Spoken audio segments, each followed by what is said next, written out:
আব্দুল্লাহ ইবনে Hudhafa বলেন, আমার একটা সাথী জীবন দিল, আল্লাহর রাস্তায় শহীদ হলো। আমি কান্না করতেছি, আল্লাহ রাব্বুল আলামিন তো এরপরে আমাকে শহীদ হিসাবে গ্রহণ করবেন। আমাকে যদি আপনি তেলে ফেলে দেন তাহলে আমি একবার মরে যাব, এরপরে তো আমাকে আর মারতে পারবেন না। আমি কান্না করতেছিলাম এই কারণেই, আল্লাহ আমাকে শুধু একটা কেন জীবন দিল, আমাকে যদি 100 বা 1000 জীবন দান করত, আর এইভাবে 1000 বার ইসলামের পক্ষে অটল থেকে শহীদ হতে পারতাম, 1000 বার শহীদ হতে পারতাম, তাহলে আমি নিজেকে কিছুটা ধন্য মনে করতাম। আমি কেন একবার শহীদ হব, এই জন্য শাহাদাতের স্পৃহা নিয়ে আমি কান্না করতেছি। সুবহানাল্লাহ। আব্দুল্লাহ ইবনে হুযাফার এই জবাব শুনে রোম সম্রাট চিন্তা করলো, যেই জাতি মৃত্যুকে হাসি মুখে মেনে নেয়, যেই জাতি মৃত্যুর প্রতি কোনো ভ্রুক্ষেপ নাই, অকাতরে জীবন দেওয়া, হাসি মুখে জীবন দেওয়া যাদের অভ্যাস, যাদের চোখের সামনে সাথী শহীদ হয়ে যায়, তারা ইস্পাত কঠিন পাথরের মতো দিনের উপর অটল থাকে। এই জাতিকে মেরে ভয় দেখে লুট দেখিয়ে আর যুদ্ধ করে এদের সাথে পারা যাবে না। সুতরাং এদের থেকে যত তাড়াতাড়ি সম্মানে মুক্তি দেওয়া যায় তত নিজে নিরাপদ থাকবো। এই কথা বলে আব্দুল্লাহ ইবনে হুযাফাকে বলল, আব্দুল্লাহ ইবনে হুযাফা, আমার উদ্দেশ্য ছিল মুসলিম জাতির ঈমান পরীক্ষা করা। আমার পরীক্ষার যত সূরত আছে, যত পদ্ধতি আছে, সব অ্যাপ্লাই করা হয়ে গেছে, দেখা হয়ে গেছে। এবার তোমরা চলে যাও, তবে আমার একটা শর্ত আছে, এমনি এমনি যদি তোমাদেরকে ছেড়ে দেই তাহলে আমি নিজেকে ইতিহাসের পাতায় মুখ দেখাইতে পারবো না। অন্তত পক্ষে তোমাদের মুক্তির বিনিময়ে আমাকে একটা উপকার অন্তত করে যাও, তাহলে বলতে পারবো এই উপকারের খাতিরে তাদেরকে মুক্তি দিছি। আব্দুল্লাহ ইবনে হুযাফা বললেন, তোমার কি উপকার করতে পারি?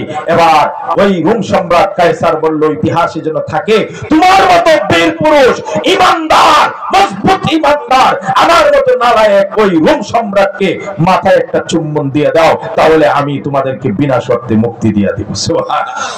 সেই ইতিহাসের পাতায় নাম লেখাইতে চায় মানুষ যেন এই কথাটা বলে যে রোম সম্রাটের কপালে আব্দুল্লাহ ইবনে হুযাফার মতো বীর বাহাদুর সেনানায়ক আর বীরত্বগাতা ঈমানদার আমার কপালে চুমো খাইছে, এইটুকু শর্ত পালন করো।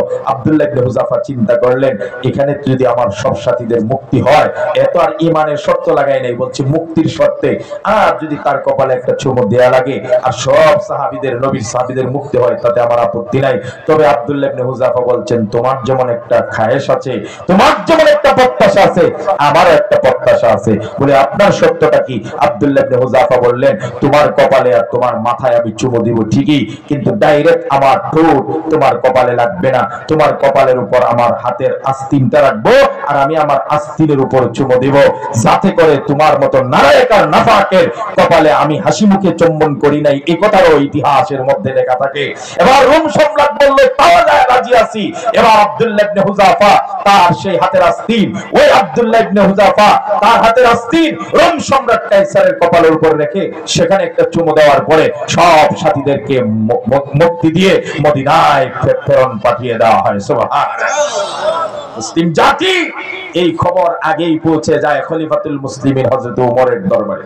হযরত ওমর রাদিয়াল্লাহু তাআলা আব্দুল্লাহ ইবনে হুযাফা ঈমানী পরীক্ষার, এই কঠিন পরীক্ষার বিবরণ যখন শুনলেন, খেলাফতের রাষ্ট্রের চাঁদ থেকে বের হয়ে মদিনার অদূরে সমস্ত মদিনার মুসলমানদেরকে বললেন, চলো আজকে সাহাবীদের ওই জামাতকে আমরা সম্ভাষণ জানিয়ে নিয়ে আসতে চাই। আব্দুল্লাহ ইবনে হুযাফা গোটা পৃথিবীর বাসীর সামনে ইসলামকে যেভাবে উঁচু করে ধরেছে, তাদেরকে আমরা সম্ভাষণ জানিয়ে আনতে চাই। হযরত ওমর রাদিয়াল্লাহু তাআলা মদিনার অদূরে সবাইকে নিয়ে গিয়ে চলে গেলেন। যখন আব্দুল্লাহ ইবনে হুযাফার তার সাথীরা আসলো, ঘোড়া থেকে নামলেন ওমর, ঘোড়া থেকে নামলেন আব্দুল্লাহ ইবনে হুযাফা। এবার আব্দুল্লাহ ইবনে হুযাফার কপালের মধ্যে ওমর একটা চুম্বন খাইলেন। চুম্বন খাওয়ার পরে বলতেছেন সব মদিনার মানুষদেরকে, হাক্কুন আলা কুল্লি মুসলিমিন আন ইউকাব্বিলা রাস আব্দুল্লাহ ইবনে হুযাফা ওয়া আনা আবদাউ বিযালিকা।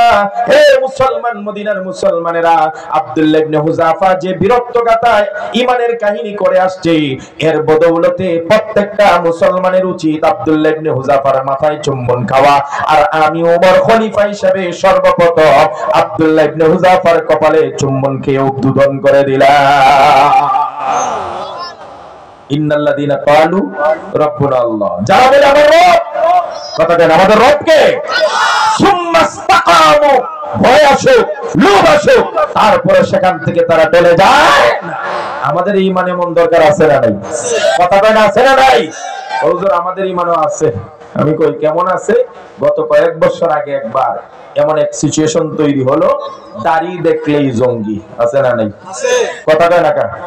অনেক যুবকদেরকে আমি দেখি দাড়ি ছিল, দাড়ি কেটে সফা জিজ্ঞেস করলাম কি দাড়ি না ছিল, দাড়ি কেটে ফেলছো? হুজুর কি করুন, জান বাঁচাইতে হবে। কি জান বাঁচাইতে হবে? দাড়ি দেখলেই জঙ্গির মামলা দেয়া যায়। গেছে না এমন একটা সময়? খোদার কসম, যেদিন থেকে তোমরা দাড়ির সাথে দুশমনি শুরু করেছো, যেদিন দাড়ি দেখলেই জঙ্গি মামলা দিয়েছো, বায়ুবৃত্ত মুসল্লিদের দাড়ি টেনে তোমরা টেনে নিয়ে গিয়েছো, দাড়িকে অপমান করে রাসূলুল্লাহর কলিজায় আঘাত দিয়েছো, সেই দিন থেকেই তোমাদের পতনের দিন খোলা শুরু হয়ে গেছে। কথা বলে ঠিক কিনা? আমাদের ঈমানও আছে। এই মিয়া না হয় আপনাকে জঙ্গি মামলাই দিত, না জেলেই নিত, কিয়ামতের দিন রাসূলুল্লাহর সামনে দাঁড়িয়ে কথা বলতে পারতেন, হুজুর আপনার সুন্নতের কারণে আমি দুনিয়ার জীবনে 14 বছর জেল কেটেছি, আপনার সুন্নত রাখার অপরাধে আমাকে ফাঁসির কাস্টে ঝুলিয়ে দেওয়া হয়েছে। তখন রাসূলুল্লাহ বলতেন, ইয়া আল্লাহ, যে উম্মত এত বড় ত্যাগ করেছে তার জন্য আমি সুপারিশ করছি, তাকে বিনা হিসাবে জান্নাত দেয়া।